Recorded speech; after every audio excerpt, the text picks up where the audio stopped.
Marion était derrière elle. Et qu'est-ce que c'était? C'était une pomme avec un mot. Une pomme et un mot. Chère sœur, elle m'écrit, c'était déjà là. Chère sœur, bientôt tu seras parmi nous. Nous t'embrassons très fort. Tiens bien. À bientôt. Et ça, c'est magnifique quand on est au cachot. C'est magnifique. On vous attend dehors. On vous attend. Et après, donc, je suis partie à Maison Carrée. À Maison Carrée. À Maison Carrée, je suis partie avec Reine Raffini, dont le mari était dans les Aurès déjà. Et puis, il était là depuis un bon moment où il devait mourir en martyr. On est parti avec Reine Raffini à Maison Carrée. Elle était, comme elle était fatiguée, elle est allée à l'infirmerie.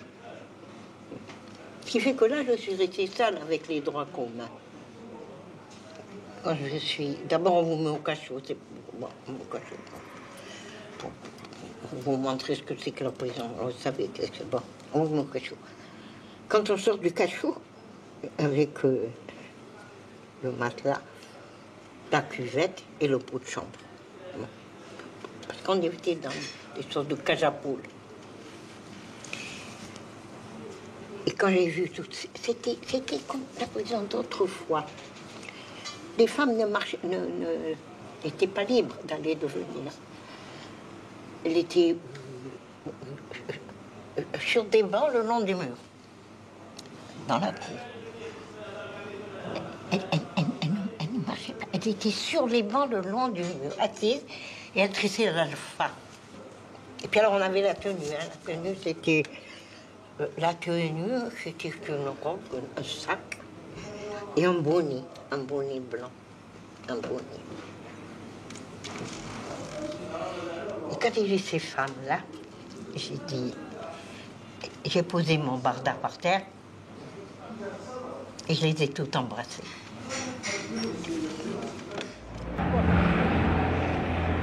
Je connais des propriétés des gens. Ils ne pouvaient pas être racistes. Non. Moi, mes parents, mon père connaissait, je connais un Biliardo, Amabil, Skilas. Leurs parents ne savaient pas parler français.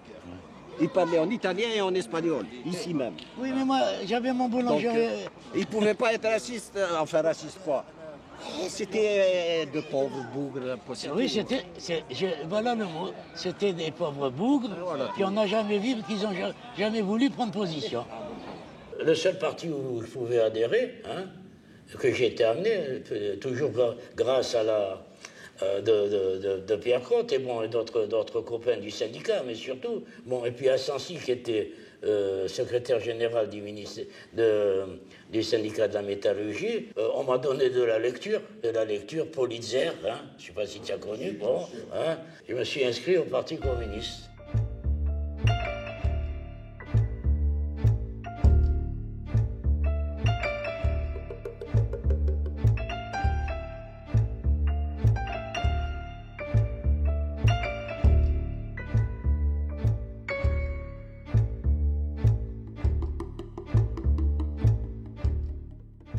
La révolution ayant éclaté le 1er novembre, non pas le 2, mais le 3 novembre, nous avons tenu une réunion à Ouchba, à une dizaine de kilomètres de Tlemcen, dans un local du Parti communiste dans Ouchba. Nous étions 24 responsables et j'étais le seul non-paysan.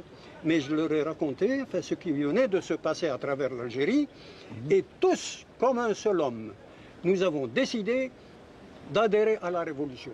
Nous avons décidé des actions concrètes. Et parmi les actions concrètes que nous avions décidées, c'était déjà d'envoyer des hommes, des militants, acheter du matériel de sabotage pour commencer à faire des sabotages dans la région. Et parfois des exécutions de collaborateurs de l'administration. Déjà en 1955 ? Oui.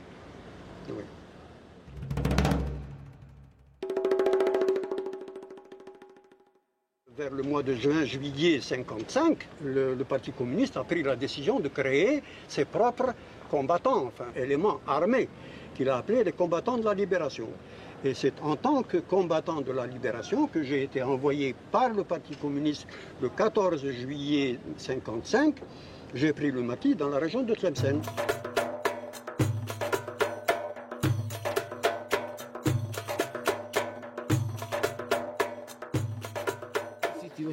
حي مايو. حي مايو. حي مايو. شكون يعرف شكون هو مايو؟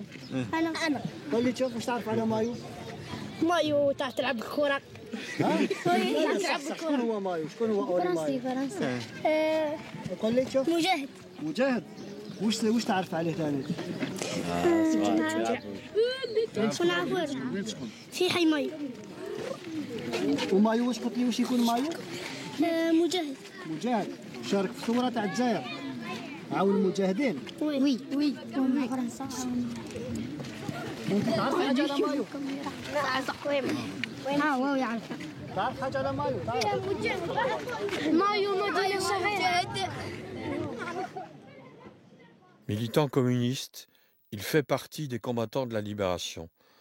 À ce titre, engagé dans l'armée avec le grade d'aspirant, il organise la saisie du camion d'armes qui servira de monnaie d'échange à l'intégration de ces combattants de la libération à l'armée de libération nationale. Et le 4 avril 1956, un camion Ford, cabine avancée, il charge l'armement de Miliana, de la caserne de Miliana, le 57e bataillon des tirailleurs algériens.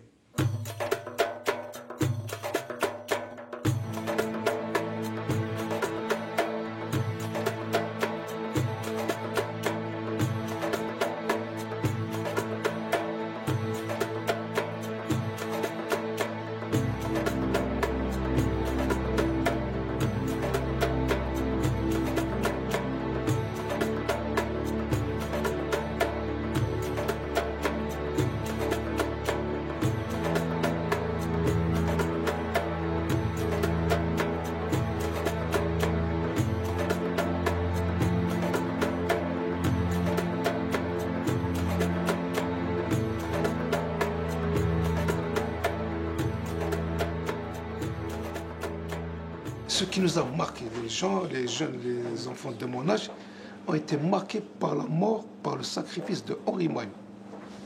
56, voilà la presse coloniale qui parle d'Henri Mayo. Pour nous, petits arabes, Mayo c'est un Gaouri, Romi. Bah, comment ça se fait que ce Romi prend les armes pour les donner aux frères? Ça nous a fait réfléchir. Parce que, bon, qu'on le veuille ou non, bon, le colonialisme engendre la haine, on a eu de la haine pour les Européens, pour les petits Européens. Et puis voilà que Henri Mayo, pour toute la presse en parlait, il prend un camion d'armes. C'est extraordinaire.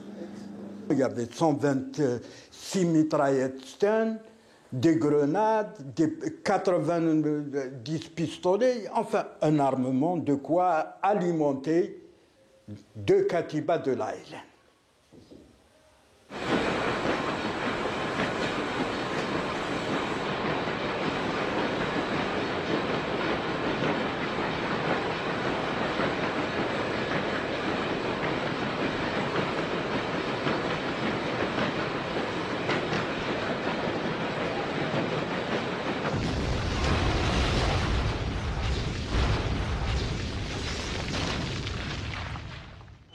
Ils ont été conséquents avec eux-mêmes. Ils se sont considérés algériens. Ils ont pensé que leur combat, ils devaient le mener à nos côtés.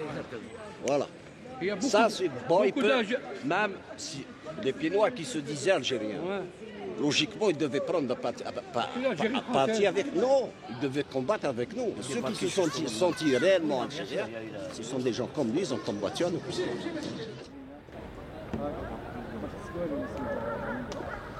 C'était des camarades, c'était des amis, c'était des frères, c'était des Algériens. Et quand j'ai été chargé de prendre la suite de Abdelhamid Benzine, mes 2 adjoints, c'était Georges Akampora et André Castel, dit Mourad. C'était 2 Européens. Castel a été mis à l'écart, mais j'ai pris sur moi de continuer à le faire travailler dans nos groupes terroristes, parce que ça s'est passé juste au moment de notre intégration en tant que combattants de la libération. Nous avons été intégrés au parti, au FLN. Voilà. Vers le mois de mai 56, je suis contacté par Jacques Salor. Il me dit, est-ce que voilà, le parti organise des groupes, etc. Et est-ce que tu sais prêt à en faire partie? Et vers juin, on s'est retrouvés, bon, Alouache qui était le responsable du groupe, Ashraf, Makouf Boualem et Ifton. On appelait ça, à l'époque, c'était le groupe du champ de manœuvre.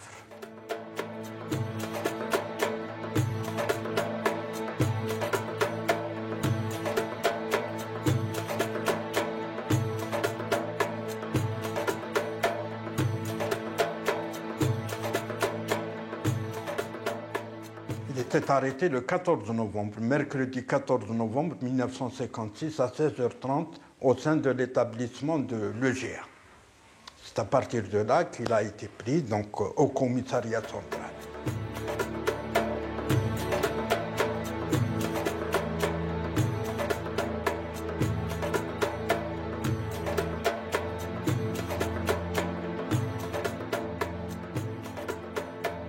Il avait rendez-vous avec Jacqueline Gerouch. Avant d'arriver à l'usine de l'EGA, elle lui donne les 2 bombes. Malheureusement, quand il a voulu prendre les 2 bombes, dans son sac de plage, il était trop étroit, il n'a pu prendre qu'une bombe, et l'autre bombe nous est restée sur les bras. Il est clair qu'il ne pouvait pas la placer à ce moment-là au lieu de l'explosion.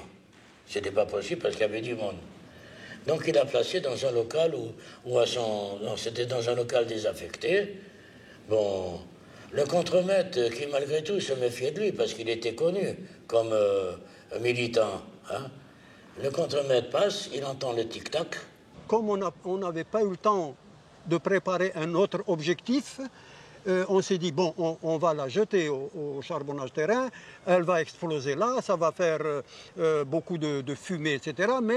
Et en partant, donc, c'est Jeannot Farrugia qui est parti avec quelqu'un que je ne veux pas citer parce qu'il est toujours vivant. Dans la voiture de ce monsieur, il passe au moment où toute la police d'Alger était en train de chercher la fameuse femme blonde à la suite des aveux de Yveton sous la torture. Mais heureusement, il leur a dit une femme blonde, alors que Jacqueline n'a jamais été blonde. Elle était avec une de chevaux, alors qu'ils avaient une part, donc il a cherché à brouiller les pistes.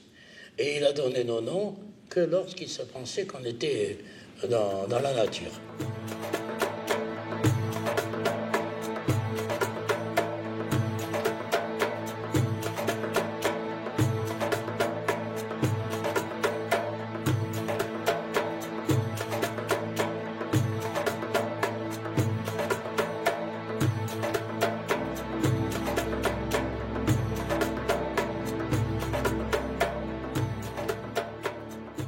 Puis à 10h du soir, ça a sonné, bon, j'ai essayé de me lever. Le flic, le commissaire est rentré directement chez moi, dans ma chambre. Il m'a mis le revolver là, et ça fait une grande impression. Hein. Il m'a dit, tiens, le bonsoir, Yveton. Il cherchait à tout prix le laboratoire, parce qu'on était les premiers à être arrêtés avec les bombes. Donc il voulait à tout prix remonter jusqu'au laboratoire. Peut-être que si on l'aurait su, peut-être on aurait parlé, mais on ne peut pas savoir. Hein, parce que sous les tortures, tu ne peux pas savoir qu'est-ce qui se passe. Toute arrestation, inévitablement, était synonyme de torture inévitable. Torture, c'est-à-dire l'électricité, le supplice de la bouteille, bon, ça ne faisait pour nous aucun doute. D'autant qu'autour de nous, tous ceux qui avaient été arrêtés nous racontaient qu'ils avaient subi des sévices. Au début, ils les torturaient dans des lieux secrets, dans des casernes ou bien à El Biar. Et ensuite, lorsque certains d'entre eux avouaient, enfin il y avait très peu qui n'avouaient pas, il faut dire la vérité. Ceux qui n'avouaient pas étaient tués. Et on va tout de suite voir en bas.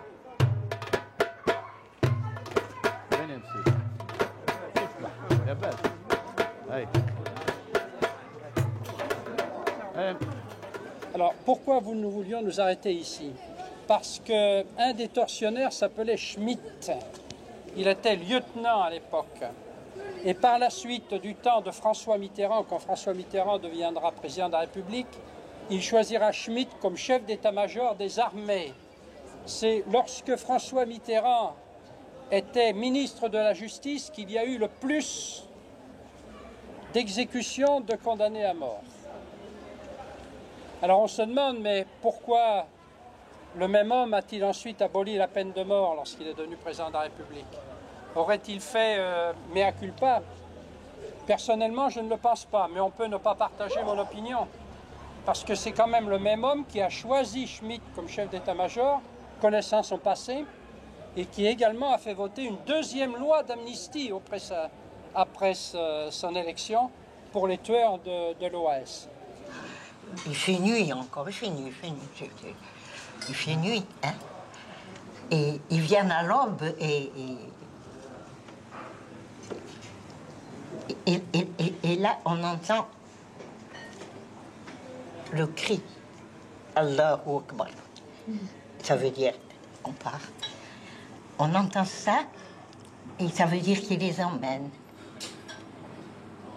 Et à ce moment-là, toute la prison est debout. Toute la prison.